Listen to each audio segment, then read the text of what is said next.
nagaan siniif haa ta'u hordoftoota keenya bakka jirtan maratti arragaa mudannoo ajaa'ibaa waan nama dhibu kan irraa hin barattu jedhanii yaadu. Fuula durattis immoo maal ta'uu akka qabdan namni of eeggannoo attamii gochuu qaba jedhee kana yaadu siniif qabadhee dhufeera. Amma dhumaatti na hordofaa affeerraa kooti. Mudannoon koos akka itti fufutti ta'a. Guyyaa gaaf tokko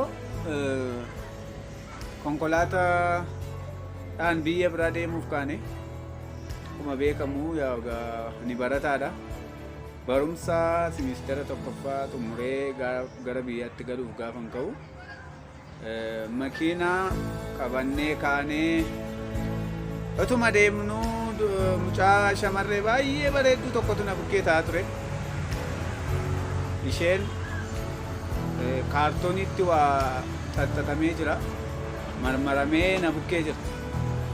Utuma deemnu laga tokko gaafa geenyu laga sanatti namni baay'een achitti bubu'ee waa akkas inni fincaa'ee akkas jedhee deebanatti fakkaata. Ani hin beeku.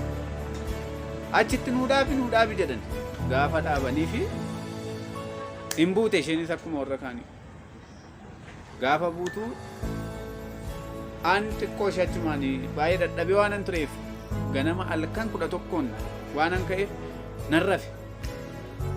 Xiqqoo turree namni sin bukkee dhaafe jira jedhee gargaaraan konkolaataa sanaa gaafate. Of dhaga'ee gaafa achi na'ee ka'u isheen na bukkee hin jirtu. Hin jirtu isheen hin jedhu. Lakki isheen mana ishee geessee buutee jedhani.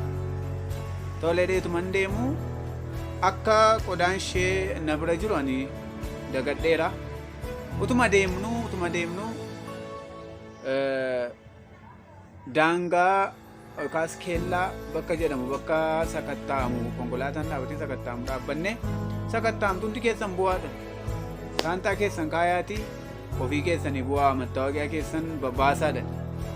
Tolennee bubuun gaafa achi buunu abbaan kaartoonii kanaa eenyudha? Hundi callise. Anis callisee man dhaabadha. Abbaa kaartoonii kanaan jedhee medha. Inuma dhaaban. Ishii lakkoobsi teessumaa akkasii meeqa dhale? 15 irra ta'an ture. Lakkoobsa 15 irra kan ta'aa ture eenyudha? Anadha jedheen deema. Gaafan dhaqu kaartoonii kana kan kee miti jennaan lakki kan koo miti jedheen. Abbaa sossobedhanii na qabanii dudduubatti harka koo na hidhanii maal takka ta'e hin beekanii na fudhatanii ka'an. Gaafa deeman utuman deemu dudduubatti hidhameen jira. Namoota baay'eedha kan na hordofaa jiru. Teellaa koo kan jiru baay'eedha. Fuula koo duras kan jiru baay'eedha. Warri na hidhan sun warra sakattaanidha. Warra daangaa eeganidha. Achiitii hidhamee numan deema. Maal akka ta'e hin beeku. Eenyuun gaafachuu hin danda'u gaa. Beektu gaa. Maal hin balleesse jechuun yeroo baay'ee isaa badaa miti. Tole jedheen dhaqee naannoo Amaaraa ture achi keessaa na geessanii naannoo Amaaraa moo daangaa sana giddu galeessa laga Abbayyaattiidha kanan akkas ta'e.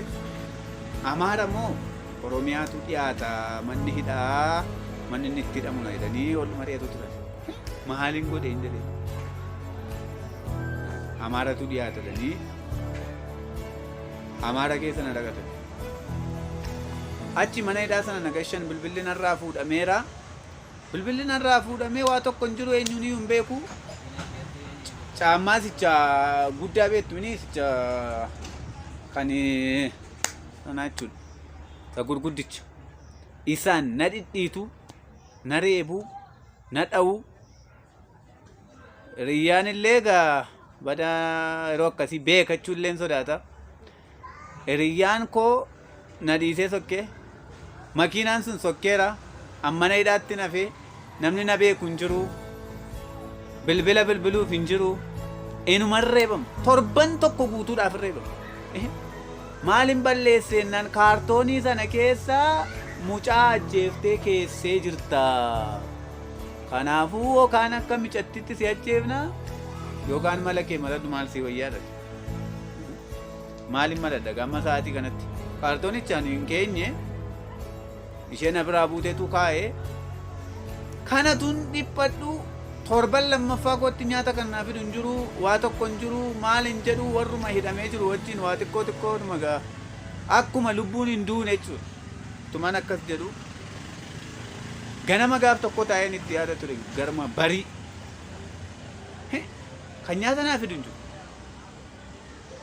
fira hin qabu bilbila hin qabu waa tokko hin qabu biyya ormaa keessatti rakkachuu koo kanarra du'eema baduu koo wayyaa kanaafuu ka'eema tokkotti cabseeni achuma naana ajjeesanii dheen murteessa utumaan kana dhiphachaa jiru utumaan rakkachaa jiru utumaan jeeqamaa jiru kaanii haati koo bishaan natti nar gaafa meeqa'u siree korran jira hundumti isaayyuu maal hidhachuudha nama bareef qarshii 100 kennaafi garuu 100 kennuudha isinitti muka wayyaa kun hundumti isaan nanaasaa oole kuni abjuu ture jechuudha eebbifamaa subscribe share like gochuu hin dagatina